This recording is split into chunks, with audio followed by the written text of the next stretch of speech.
38,000 years. Prior to that, not many events in the preceding 200 million. The most cataclysmic event in Tasmania's history was about 200 million years ago when River in the Yarra was formed. Some of you might know it better as the Great Western Pier, which is called River in the Yarra. Now, I am telling you that because I don't want anyone here worrying about any of that falling down. Be assured of any of that, no doubt you would worry about it. Now over here you can actually see how flowstone forms, starting with these very little straw-like formations before becoming these long shore-like formations, filling in and creating this forest canopy stuff, filling in the gaps in the rest of it before becoming one single sheet of flowstone. This part of the cave also contains a cave mystery. This thing over here that looks a bit like a hydraulic press. We don't know how that formed, but we do have theories. One theory suggests that there was a type of rock in there, a very rectangular rock, the sort of shape not really found in nature. And perhaps the calcium carbonate was forming around it. Another theory suggests that water was at those levels and the calcium carbonate was from the source of water. But of course we don't have any other corresponding formations there to confirm that. Hence why it is just a mystery. Now I tend to focus and concentrate on the science and the geology of the caves. I don't really talk about Australia's recent past. There's nothing really there enjoyable to speak about. But I do, however, spend a lot of time in these caves. I have a vivid imagination and it gets lonely. And so I do tend to pull little friends out of the formations. My first example, a cat and her kittens. Yeah. Yes, that is the correct response. Don't worry, I'll point more out as we go, especially for the newer ones.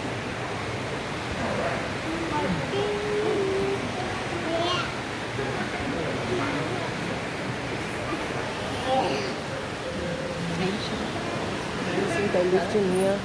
They did. We know what we're looking at. I'll go halfway down.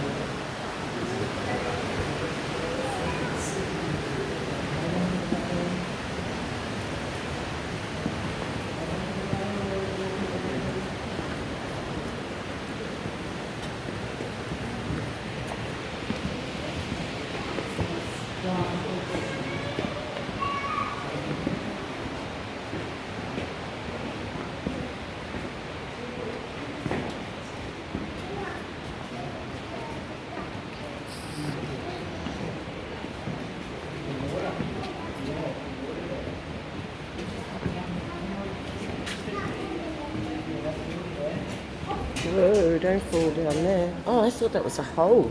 It's water. Watch out for the water just here on your right. You think the cave's cold? Trust me, that is colder. Wow, I don't want anyone falling in. I hate paperwork. wow. Especially now that it's on computer. It's not paperwork. So it is time for the science component of our tour. No, there will not be an exam unless you want one.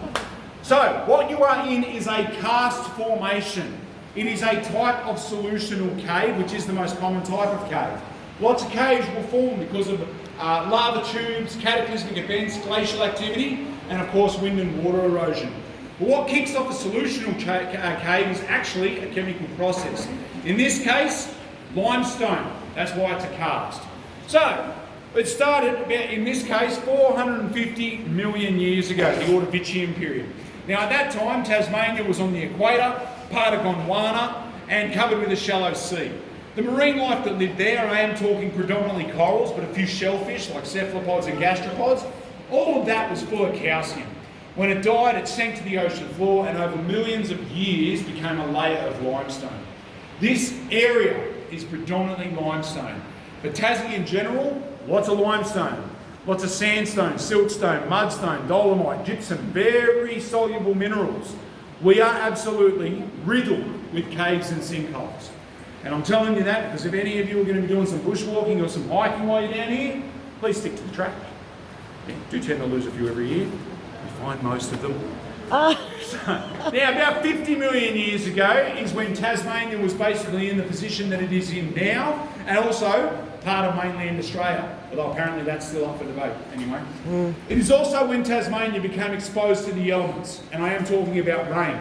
So rain will absorb carbon dioxide from the atmosphere, more from the surface. When it's trapped inside the soil without any oxygen, it transforms into carbonic acid. And that's a weak acid, but it is enough to dissolve limestone. And the byproduct of that dissolution process is calcium carbonate, CaCO3.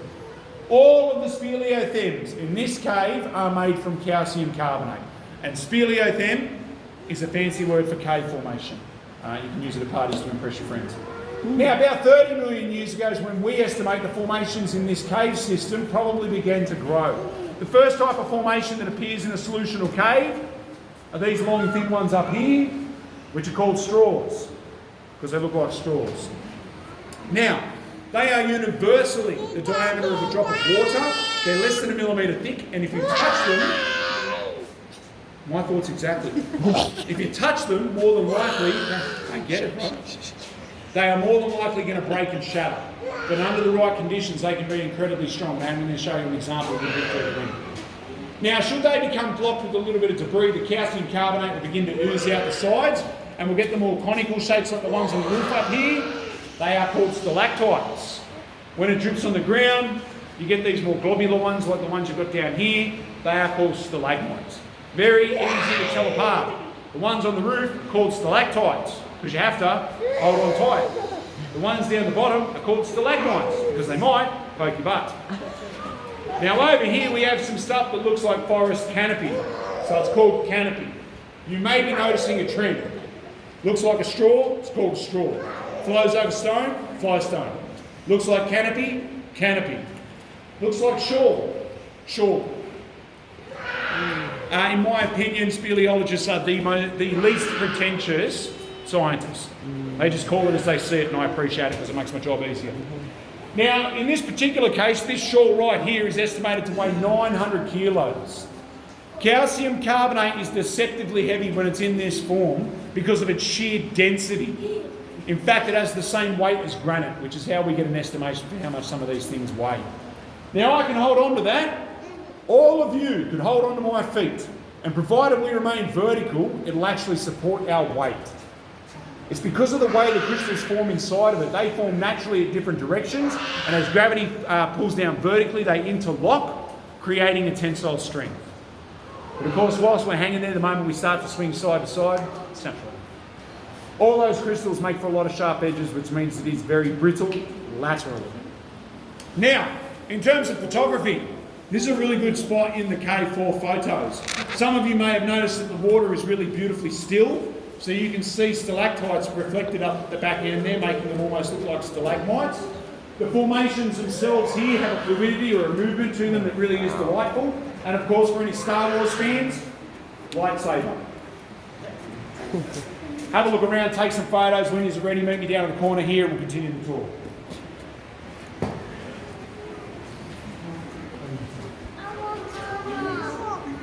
We're going to wait for Mummy. We're going to go to the back and wait for Mummy.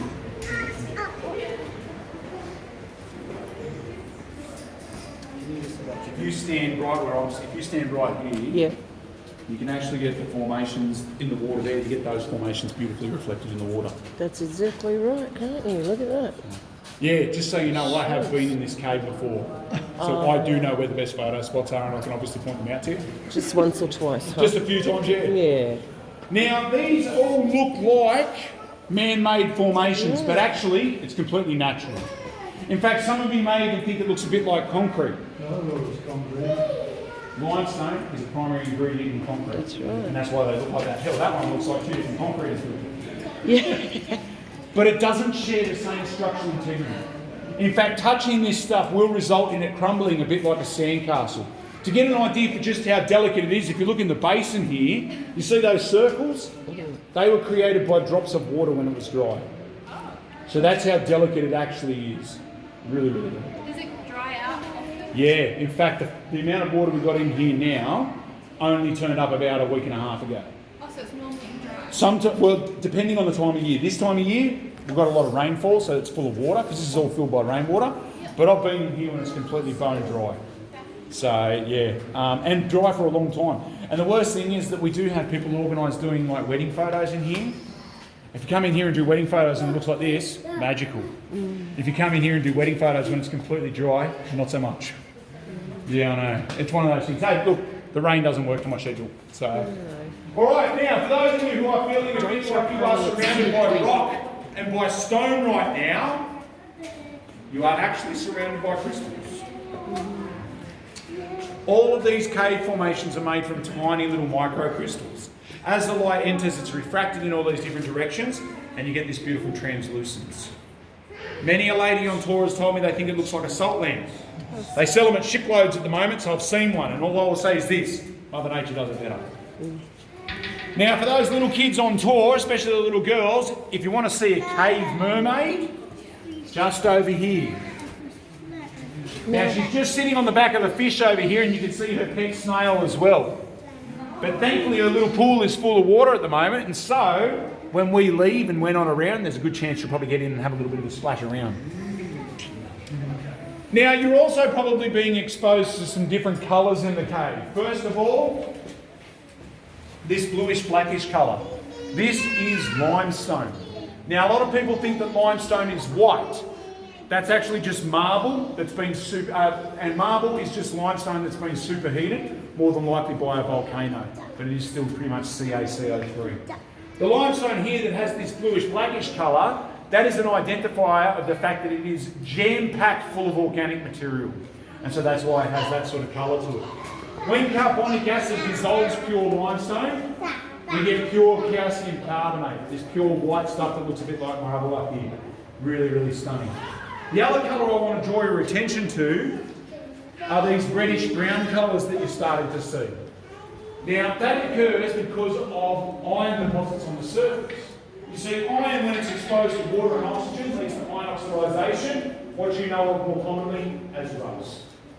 More importantly, it's actually an example of the fact that anything that happens outside of the cave has an impact on the cave itself.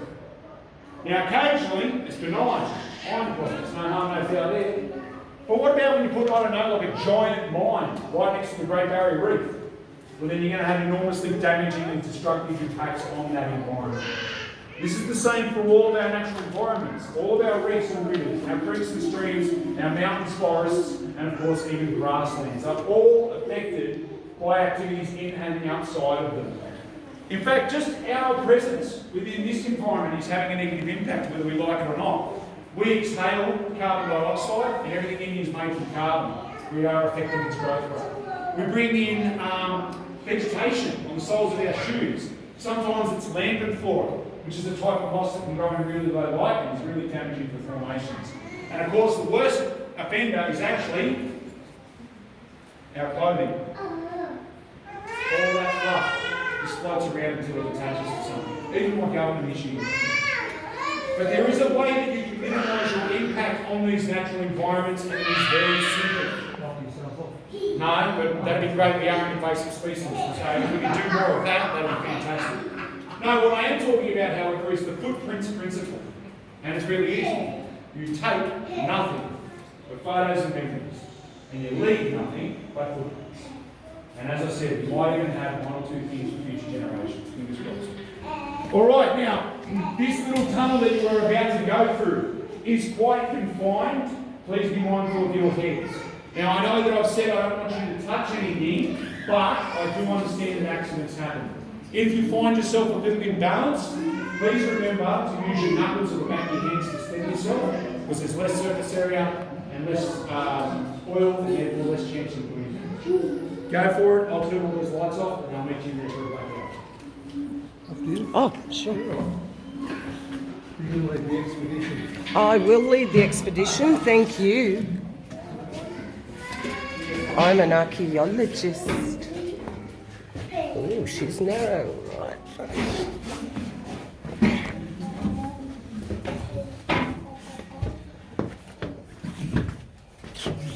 Watch your head, huh?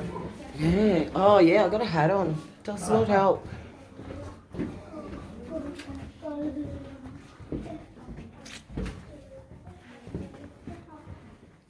Okay, bit of a cabin.